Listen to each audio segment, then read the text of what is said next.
Problem 7. In problem 7, recipes Carl is using calls for 3/4 of a cup of sugar for each dozen cookies. How many cups of sugar does he need to make 3 dozen cookies? Two approaches to this. The first one, you would say, the best approach for either one of those, however, would be by setting them up as a proportion. As a proportion, you would write 3/4 is to 1 dozen as how much sugar is to 3 dozen.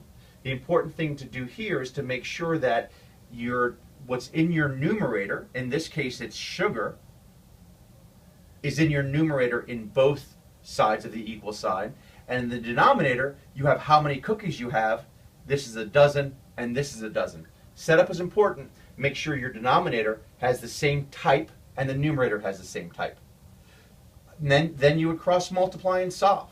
So it would be 3 times 3/4 equals 1x, or just simply x.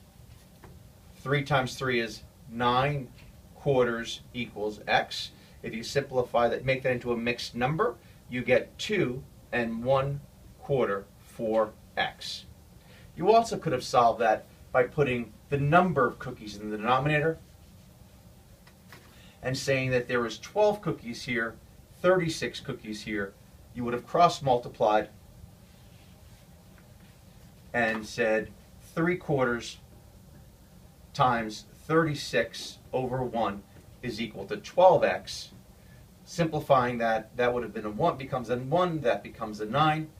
27 would then equal 12x.